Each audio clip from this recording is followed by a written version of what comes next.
السلام عليكم ومرحبا بكم في فيديو جديد في القناة ديالي. اليوم كما قريتوا العنوان ديال هذا الفيديو هذا غادي نشرح لكم كيفاش تختاروا ليكرون ديالكم. ياك ليكرون ديال الشمس، حيت لا ماجوريتي ديال الناس ملي كيبغيو يشريو ايكرون كيمشيو كيقولوا عطيوني غير تانتي، عطيني اونتي روجور، عطيني اونتي طاش. دونك غير كياخذوا ايكرون هكا. اليوم غنعطيكم كيفاش تاخذوا ايكرون ديالكم، وغنهضر لكم على الفوائد ديال ليكرون والاضرار ديال ليكرون. ياك الا ما خديتيش شي حاجه اللي مناسبه للبشره ديالك. بالنسبه للايكرون علاش كدار باش تحميك، ياك تحميك من الشمس اللي كتطلق واحد الاشعه فوق البنفسجيه، ياك اللي هي من بعد هي اللي كدير لك هذوك الشراطي وانت باقي صغير، كتعطيك الكلاف، كتعطيك النمش، ويقدر تؤدي سرطانات جلديه.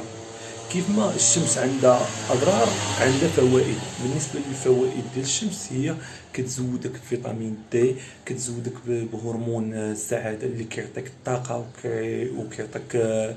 وكيعطيك السعاده وكيخرجك من الاكتئاب.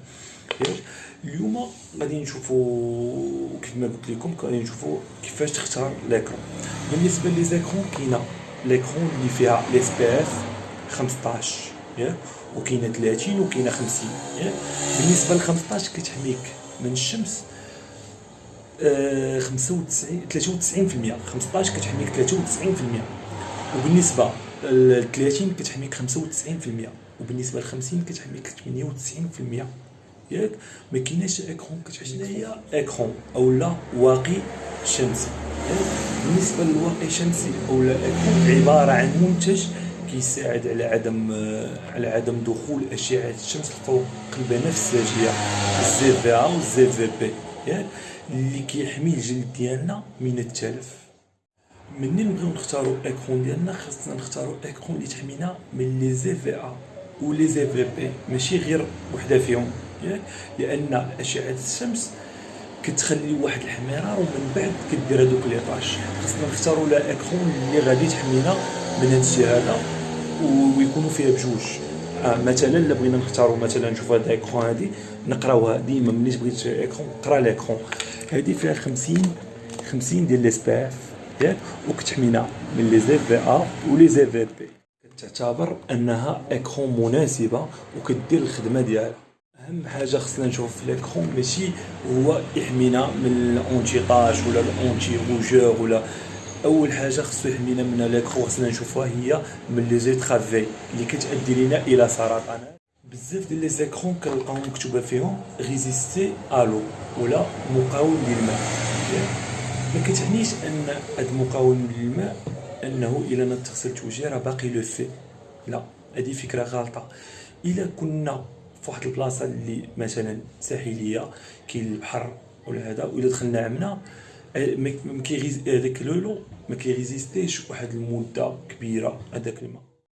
باش تختاري ليكرون ديالك خاصك تعرفي البو ديالك شمن البو، واش بو حساسه ولا دهنيه ولا جافه، ياك بالنسبه للبو حساس ياك اولا لابو سونسيبل. الا كانت البو ديالك حساسه خاصك تختاري ايكرون اللي تكون فيزيائيه، ما تختاريش اللي كيكون فيها كيمياء، تختاري ايكرون فيزيائي. ولا ماجوريتي ديال لي زيكرون اللي كيكونوا فيزيائيين كيكونوا ديال بلاصه.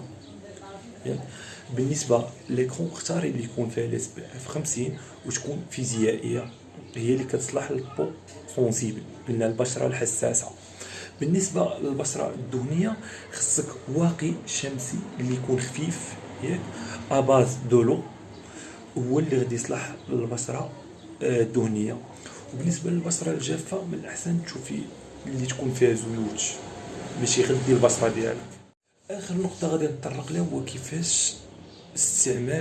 استعمال ليكرون ديالك. بالنسبه ليكرون خاصك ديرها من 20 حتى 30 مينوت ولا 30 دقيقه قبل ما تتعرض لاشعه الشمس. اول حاجه.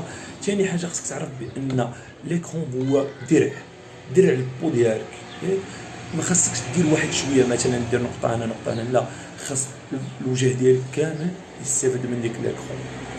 واخر حاجه غادي نقولها هي ليكرون كتسالي العمل، كتسالي المفعول ديالها من بعد ساعتين، كل ساعتين خاصها تعاود ليكرون، الا بعض لي زيكرون اللي كيكون لو في ديالو حتى 6 سوايع مثلا بحال الدايلونغ. كنتمنى نكون فدتكم بهذا الفيديو هذا، ومهم اللي بغى يسول على شي حاجه يديرها في كومونتير، غادي نجاوب وغادي نجاوب كلشي. كنتمنىكم ديروا لايك ياك وتفعلوا الجرس وتتابعوني، وان شاء الله راه كل نهار غادي نجيكم بالجديد وغادي نهضر لكم على شي حاجه من هاد لي برودوي.